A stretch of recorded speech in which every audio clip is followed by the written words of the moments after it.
కానీ రాజకీయాల్లోకి రావాలి అనేది మీ సొంత నిర్ణయమేనండి? రాజకీయాల్లో రావాలన్నదైతే తెలంగాణ ఇష్యూ అన్నది మైండ్లో ఉంది. బికాజ్ ఈ రజాకార్లు, నిజాం పరిపాలన, మా తాతగారి ఫ్యామిలీ, మా పెద్ద ఫ్యామిలీ ఎలా డిస్టర్బ్ అయింది, ఎలాగా అంటే ఒక చంపడానికి వస్తున్న వాళ్ళు అరిచేతిలో పట్టుకుని చిన్నపిల్లలు. మా మదర్ ఇంకా నేను ఇప్పుడు లేదు, విజయశాంత మనిషే లేదు ఇప్పుడు. ఇంకా మా మదర్కి మ్యారేజ్ అవ్వలే, ఆవిడ యంగ్, ఆవిడ పెద్ద ఫ్యామిలీ. సో అక్కడి నుంచి చంపడానికి వస్తున్నారని మా తాత ఏం చేశారు, ఆస్తి మొత్తం ఏటూరు నగరం మొత్తం వదిలి చెన్నైకి వెళ్ళిపోయారు. ఏం చేస్తారు ఇంకా, నా కుటుంబాన్ని బతికించుకోవాలని దీంతో అందరిని తీసుకుని చెన్నైకి వెళ్ళిపోయి ఇంకా అక్కడ ఉండి దాని తర్వాత అందరు పెద్దోళ్ళు అయ్యి ఒక కథ. ఇంకా మా పిన్ని ఆవిడ ఈ సినిమాలు, దాని తర్వాత మా మ్యారేజ్, మా మదర్కి మ్యారేజ్ అవ్వడం. ఆ తర్వాత విజయశాంతి పాత్ర ఎప్పుడో వచ్చింది, ఒక అమ్మాయి పుట్టి. అప్పుడు హైదరాబాద్లో ఉండేవారు మా మదర్ ఫాదరు, డాడీ ఇక్కడ జాబ్ చేస్తూ ఉండేవారు. సో మా మదర్ ఇక్కడ కన్సీవ్ అయింది ఆవిడ, అండ్ డెలివరీకి చెన్నైకి వెళ్ళింది అప్పుడు. సో ఇలాగా విజయశాంతి అప్పుడు బయట ప్రపంచానికి వచ్చింది. కానీ సపరేట్ తెలంగాణ అప్పుడు సో అలాగా దీంతో నాకు మా మదరు ఒక సర్టన్ టైంలో ఇలా అలా చెప్పే మామూలు కూర్చుంటాం, మదర్ నేను కూర్చుని మాట్లాడుకున్నప్పుడు ఏంటంటే ఆవిడ చిన్నప్పుడు ఏం జరిగింది, రజాకార్లు, నిజాం పరిపాలన, ఇవన్నీ చెప్తూ చెప్తూ చెప్తూ ఎక్కడో తెలియని ఒక విత్తనం పడింది బుర్రలో. సరే ఆ సాఫ్ట్ కార్నర్ అలా అలా వచ్చి ఒక స్టేజ్లో తెలంగాణ అన్న దీని మీద ఒక టాపిక్ వచ్చినప్పుడు ఇంకా మా హస్బెండ్ కూడా yes you have to do అన్నది. ఇంకా ఆయన నన్ను టైం వచ్చింది, ఎంటర్ ది డ్రాగన్ లాగా వార్ ఫీల్డ్లోకి దిగు అన్నది ఇంకా ఆయన చెప్పడం, మనం దిగడం మొదలుపెట్టాం.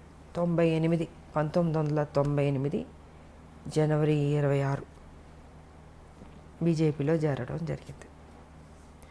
కానీ బాలకృష్ణ గారితో, చిరంజీవి గారితో ఎక్కువ సినిమాలు చేశారు. ఆల్మోస్ట్ 17-18 సినిమాలు దగ్గర దగ్గర. ఒక సినిమా అటు ఇటులో చిరంజీవి గారితో ఎక్కువ, బాలకృష్ణ ఇద్దరు ఎక్కువ, జస్ట్ 1 or 2 మూవీస్, పెద్దగా డిఫరెన్స్ కూడా ఏం లేదు. అయితే నిప్పురవ్వ సినిమా తర్వాత మళ్ళీ బాలకృష్ణ గారితో చేయకపోవడానికి అంటే తర్వాత స్టోరీ ఏమి సెట్ కాలేదంటారా? తర్వాత చేయకపోవడానికి కానీ ఎవరితో చేయకపోవడానికి కాదమ్మా, పరిస్థితులను బట్టి ఆ రోజుకి వేరే సినిమాల కమిట్మెంట్లను బట్టి. ఇప్పుడు ఒక సినిమా వచ్చినప్పుడు మనం చేయగలుగుతాం, బాగుంటే చేస్తాం. అలాగా ఆ తర్వాత మళ్ళీ నాకు నా ఇమేజ్ డిఫరెంట్గా వెళ్ళి కొంచెం ఆ హీరో ఇమేజ్ వచ్చేటప్పటికి నేను ఇంకూ హీరోయిన్ సబ్జెక్ట్స్ మీద ఆ హీరో ఫిల్మ్స్ లాగా ఎక్కువ చేయాల్సి వచ్చింది. సో కుదరలేదు నాకు, ఇంకా రెమ్యునరేషన్లు పెరిగిపోయినాయి. ఎగ్జాక్ట్లీ హైయెస్ట్ రెమ్యునరేషన్ తీసేసుకున్నాను. సో న్యాచురల్గా నేను ఒక హీరో అయిపోయాను కాబట్టి ఇంకా నా సినిమాలు నేను చేసుకుంటూ ముందుకు వెళ్ళాల్సి వచ్చింది. అలాగా గ్యాప్ వచ్చింది, అంతేగాని ఇంకేంటి. ఒక హీరోయిన్గా అప్పటి వరకు హీరో పక్కన హీరోయిన్గా యాక్ట్ చేసిన ఒక హీరోయిన్, టాప్ మోస్ట్ హీరోయిన్. మీరు ఆల్మోస్ట్ టాప్ మోస్ట్ హీరోలు అందరితో కలిసి మీరు వర్క్ చేశారు. 60 మంది ఉంటారు అనుకుంటా, బహుశా 60 మంది హీరోలతో అనుకుంటారు. ఎగ్జాక్ట్లీ అంటే కొత్త వాళ్ళు, చిన్నవాళ్ళు, మా అందరూ ఆల్ అండ్ ఆల్. సో అలాంటి ఒక హీరోయిన్ తర్వాత మిమ్మల్ని బేస్ చేసుకుని స్టోరీస్ రావడం అనేది మొదలయ్యేది. దాని తర్వాత అలాంటి హీరోయిన్ని మళ్ళీ ఒక హీరో పక్కన పెట్టడం అని అంటే అది ఆల్మోస్ట్ ఇద్దరు హీరోల బరువు, ఒక మాట చెప్పాలంటే. అది కథాపరంగా కానీ ఆర్థికంగా అంటే హీరో ఇమేజ్ వచ్చిన తర్వాత కూడా గ్యాంగ్ లీడర్ చేశాను కదా. ఎస్ మ్యామ్, గ్యాంగ్ లీడర్ చేశాను, మెకానికల్లుడు చేశాను. సో చేశాను నేను, బట్ ఎక్కువ దాని మీద నేను ఫోకస్ పెట్టాను. ఇంకా హీరో ఇమేజ్ ఒకటో రెండో తప్ప, ఇంకా దాని తర్వాత కుదరలే. ఒక హీరోయిన్కి హీరోయిన్ సెంట్రిక్ మూవీస్ రావడం అనేది ఇక అది పీక్ పరాకాష్ట అంటారా మీ ఉద్దేశ ప్రకారం? అంతే కదా, నేనే ఊహించుకోలేదు అసలు నా లైఫ్లో ఇలాగ ఒక హీరో ఇమేజ్ వస్తుంది, నేను యాక్షన్ సినిమాలు చేస్తాను, ఎంత రిస్క్ తీసుకుంటాను, ఎంత హైయెస్ట్ పేడ్ హీరోయిన్ అవుతాను, నేను నా లైఫ్లో నేను ఊహించలేదు. నిజంగా అది గాడ్ గిఫ్ట్ అనే చెప్పాలి. ఇప్పటికి ఇది ఎలా జరిగిందో నేను అనుకుంటాను అప్పుడప్పుడు కూర్చున్నప్పుడు, ఇది నిజమేనా, ఇది అంత మాయా ఒక్కోసారి. బట్ అది మాయే, లైఫ్ అంటే మాయే, ఏం ఉండదు.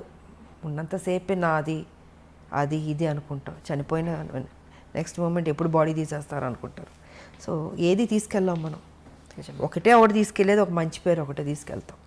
ఉన్నంత వరకు మంచి చేసామా, ఎగ్జిట్ అయ్యామా, అదే చూసుకోవాలి. 10 మందికి ఉపయోగపడాలి, ఆ హెల్పింగ్ నేచర్ ఉండాలి. ఏది తీసుకెళ్ళినప్పుడు ఎందుకు స్వార్థం ఎందుకు ఉండాలి, ఎందుకు పిసినారులా ఉండాలి? 10 మందికి అన్నం పెట్టండి, కష్టం ఉన్న వాళ్ళని ఆదుకోండి. మీరు చనిపోయేటప్పుడు ఏమో తీసుకెళ్ళరు కదా, మరి ఎందుకు ఆ మెంటాలిటీ ఎందుకు అలా ఉంటుంది మీకు? అది కరెక్ట్ కాదనేది నేను చెప్పదలుచుకుంది. 10 మందికి ఉపయోగపడి 10 మందికి కష్టంలో ఆదుకున్నా అనుకో, మనం చనిపోయిన తర్వాత అయ్యో మంచోళ్ళ ఆవిడ, మంచిది, మంచి చేసింది, అదొక్కటే తీసుకెళ్తాం. నిజం. మనకు కూడా తృప్తి ఉంటుంది జీవితంలో. బతికున్నంత వరకు మంచి చేసాము దేవుడా, నాకింత చేసావు, నేనేం చేశాను, సమాజానికి ఏం చేశాను అన్నది ఉంటుంది కదండి. సో ఆ సమాజానికి ఏం చేయాలన్నది రాజకీయ పరంగా చేయగలుగుతాం, లేదా సోషల్ వర్క్ చేయగలుగుతాం. సోషల్ వర్క్ చేశాను, రాజకీయ పరంగా నేను చేసుకుంటూ వెళ్ళాను. బట్ దాని పెద్ద ఆర్భాటంగా పబ్లిసిటీలు చేసుకుని నాకు నచ్చదు. మొన్న కూడా మీ పుట్టినరోజు నాడు ఎంతమంది వచ్చారు మ్యామ్ ఆ రోజు? నేను చెప్పాను, నేను చూపించుకోను. అవును, నాకెందుకు నాకు అది పబ్లిసిటీ చేస్తుంటే నువ్వు నిజంగా సేవ చేసినలాగా ఉండదు, స్వార్థం కోసం అన్నట్టు ఉంటుంది. సో అందుకే వదిలేయండి, నాకు తోచింది నేను చేసుకుంటూ వెళ్ళిపోతుంటాను అన్నది నా ఆలోచన విధానం. తల్లి తెలంగాణ పార్టీ కింద మీరు చాలా వైద్య సేవలు కూడా అందించారు అప్పట్లో. సో దాని గురించి కూడా ఎక్కడ మీరు ఎప్పుడూ చెప్పుకోలేదు. అదేనా, నేను చెప్పనమ్మా.